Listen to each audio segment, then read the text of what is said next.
Cole Sinclair always entered a room like he expected background music to start playing. That morning, he strode into the executive boardroom with a confidence so thick it practically fogged the glass walls. His suit was tailored tight across the chest, his smile sharp enough to cut fabric, and his eyes gleamed with the certainty of someone who believed destiny came pre-installed with his name on it. The board members straightened as he passed, some out of respect, but mostly out of fear that he might call on them to validate him. Raven sat 2 chairs from the end. No entourage, no consultant, no theatrics. Just a black notebook, a blue pen, and a posture so calm it looked like defiance. She didn't try to shrink, didn't attempt to shadow herself in the corner. She simply existed. Quiet, steady, unshakable, and that alone irritated Cole more than any verbal challenge ever could. When he reached the head of the table, he cleared his throat like a performer waiting for the spotlight. "Before we begin," he said, turning toward Raven with exaggerated patience, "I just want to address something." The room softened, leaning in. Cole's favorite audience. He tilted his head, his voice dripping with condescension. "Raven, you've always been the family loser." A laugh escaped one of the board members. Another smirked behind his hand. A few tried to look neutral, but couldn't quite hide the flicker of amusement. Cole basked in it. He wasn't here to present a plan. He was here to assert dominance, to stamp Raven into the ground one final time before unveiling his self-anointed coronation as the future of Sinclair Industries. But one person didn't laugh, the CFO. She watched Cole with an expression so unreadable it almost looked bored. Then her eyes flicked to Raven, who had not moved, not blinked, not reacted. She simply turned a page in her notebook like Cole's insult was nothing more than background noise. Cole launched into his presentation with overeager triumph, convinced he'd landed the perfect blow. But as he spoke, the CFO slowly rose from her chair, smoothing her blazer, her face pale but determined. Cole didn't notice. Raven did, and she knew, before any words were spoken, that the ground beneath her brother was about to vanish.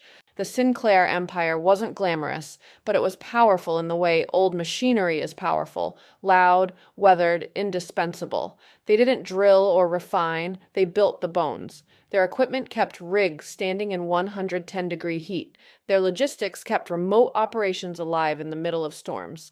Their pressure systems prevented catastrophic failures that could cost millions. It wasn't flashy money, it was foundational money. The kind that lasted a century because it didn't need attention to prove its worth.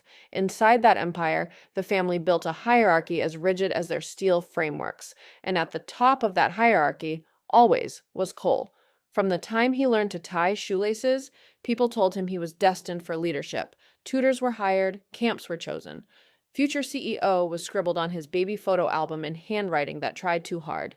At family dinners, he was asked about his ambitions, his plans, his vision for the future of the company. He was a child reciting buzzwords he didn't understand, but everyone nodded anyway. Raven, the older sibling, received none of that. Her childhood wasn't spent at leadership camps. It was spent wandering the maintenance yards, kneeling beside hydraulic lines, asking questions the adults didn't expect children to ask, questions about flow rates, load tolerances, failure patterns. While Cole memorized corporate mission statements, Raven memorized the pulse of the company. She watched welders realign steel, listened to technicians describe the subtle warning hum before a compressor failed, studied pressure valves like puzzles only she was meant to solve.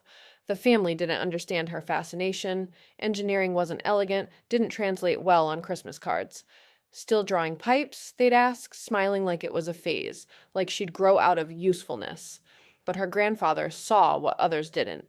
He'd catch her tracing out a system diagram and nod to himself, recognizing the rare, quiet intelligence of someone who paid attention to the things everyone relied on but never noticed. Still, the rest of the family had made their decision. Cole was the heir. Raven was the shadow. That was the tragedy of their arrogance. They confused silence for insignificance. They didn't realize that the person they dismissed was the only one who truly understood the empire they supposedly cherished. And because they didn't realize it, they never looked closely at what her grandfather had signed before the stroke.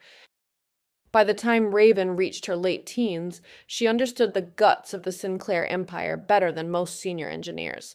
Not because anyone taught her, but because she absorbed everything the way some people absorb languages. She saw systems, pressure sequences, flow networks, the choreography of pipes and steel and force. Where others saw a maze of metal, Raven saw logic. Where others saw rust, she saw history written in corrosion patterns. Where others saw broken machinery, she saw why it broke. And while Raven built mastery, Cole built a resume. For years, he bounced between summer programs with glossy brochures and words like executive leadership splashed across the pages. He returned from each one with a new catchphrase: scalable pathways, synergistic futures, market-facing coherence, words that sounded intelligent until he actually tried to use them in a sentence. At family dinners, he'd hold court, explaining theoretical innovations to people who already knew he didn't understand what any of them meant. Raven sat quietly at the table, chewing her food, sketching a pressure bypass in her notebook. No one asked her about her drawings. No one wondered why she carried engineering graph paper instead of a purse. She didn't crave their interest anyway. She was building a private world of competence piece by piece, while the family focused on the son who practiced confidence like it was a sport. She spent evenings in the equipment lots, sometimes crouched beside technicians, sometimes walking the perimeter while workers asked, "Should you really be out here alone?" She always said yes. They didn't push. They recognized something the family never saw. She listened. She didn't supervise. She didn't pretend. She absorbed their expertise with respect and curiosity. The workers began giving her real lessons: how to detect the faint rattle that meant a compressor was lying about its health, how temperature changes altered stress in a pipe, how a system could look stable but carry a ticking fault deep in its spine. Raven learned the empire the way her grandfather had, from the ground up. Meanwhile, Cole learned it the way executives did, from curated slide decks.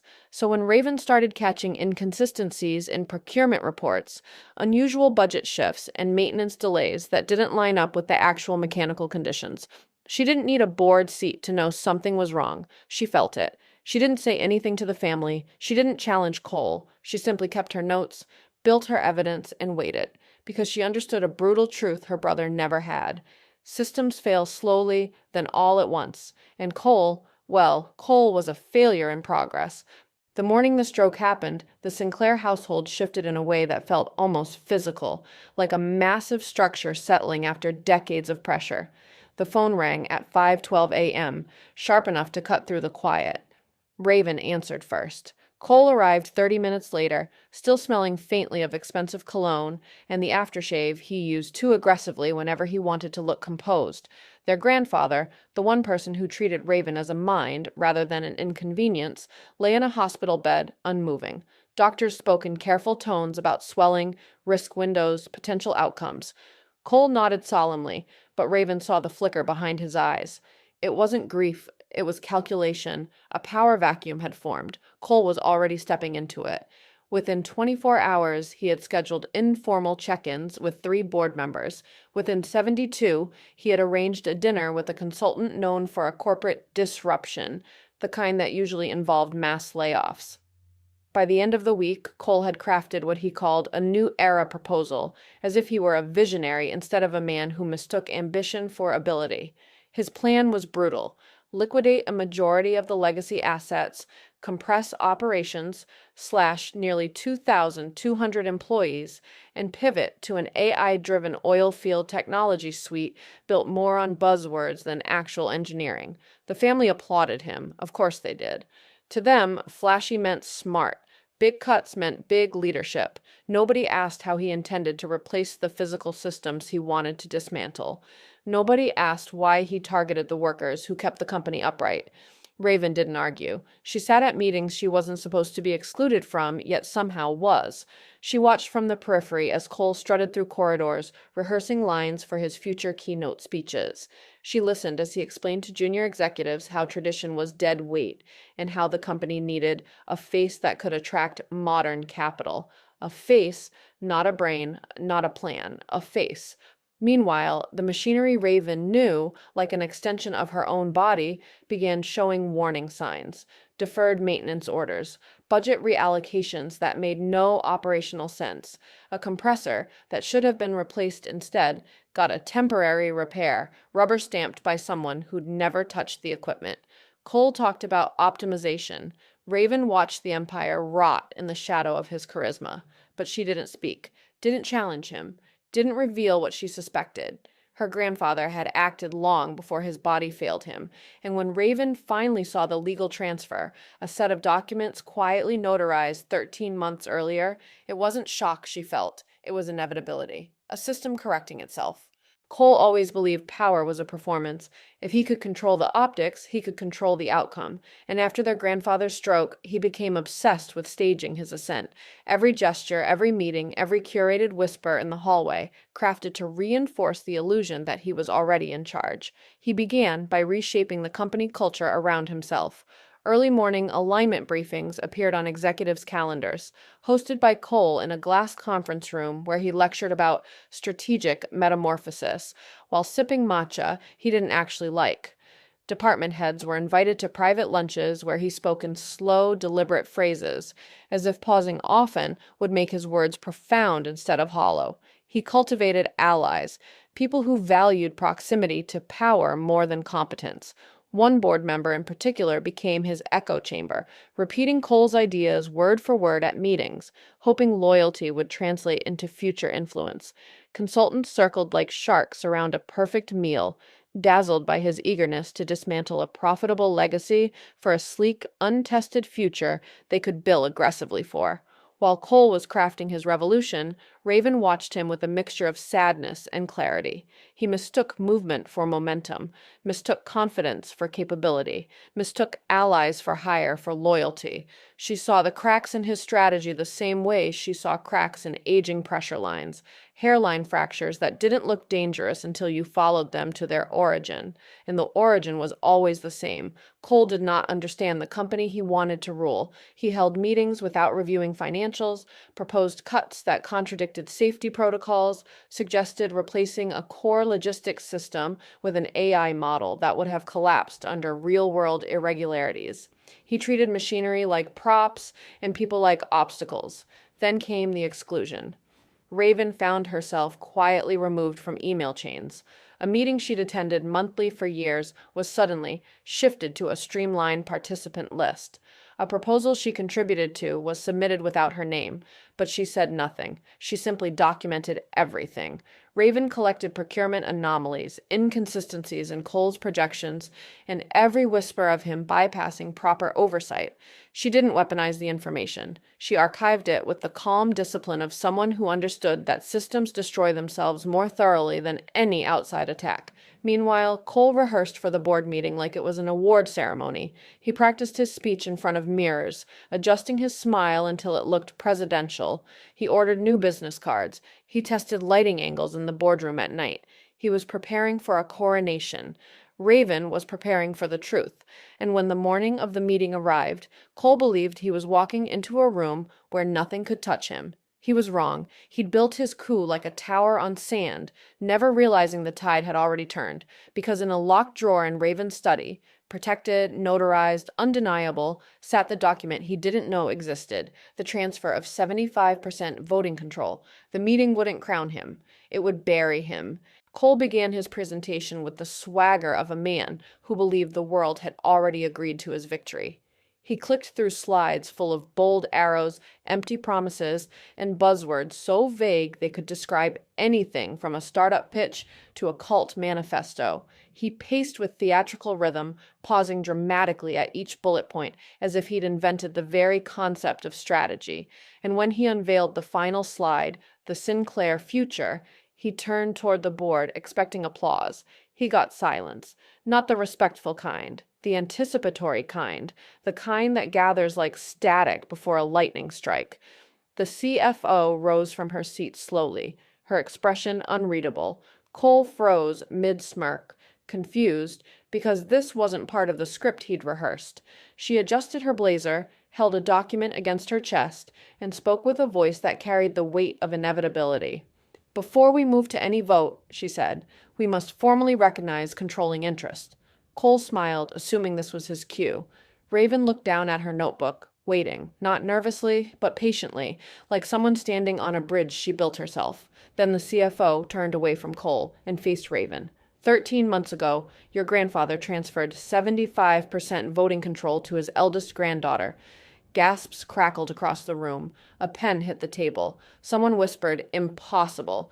Cole's face drained of color so quickly it looked like he'd been unplugged from reality.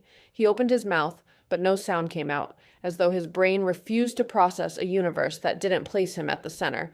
Raven closed her notebook with a soft thud. She didn't grandstand. She simply lifted her gaze and said, "Let's proceed." What followed wasn't a coup. It wasn't revenge. It was correction. With the calm efficiency of an engineer repairing a system, Raven invoked her authority. Cole was removed from all leadership tracks, effective immediately. His closest allies, those who had conspired to sabotage departments, manipulate budgets, and grease the wheels of his reckless pivot, were dismissed or reassigned pending investigation. The consultant who had insisted AI pipeline synergy was the future was escorted out before he could finish protesting. Then Raven turned to the board and addressed what mattered: the workers, the contracts, the machinery, the beating heart of the empire. "Layoffs are rescinded," she said. "Legacy assets are restored to full operational priority. Maintenance budgets return to standard levels, and we will not abandon the people who built this company." It wasn't dramatic. It was decisive. And inside that boardroom, where she'd once been invisible, every person finally understood who Raven truly was. Not the family's overlooked daughter, but the one capable of rebuilding what arrogance tried to destroy. Cole left the building in a daze, carrying nothing but the realization that he had underestimated the wrong person his entire life. There was no shouting, no last-minute bargaining, just the cold, clean silence of consequences. Under Raven's leadership, the Sinclair Empire stabilized, then strengthened, then transformed, not through disruption, but through respect, competence, and a deep understanding of the machinery that held everything together.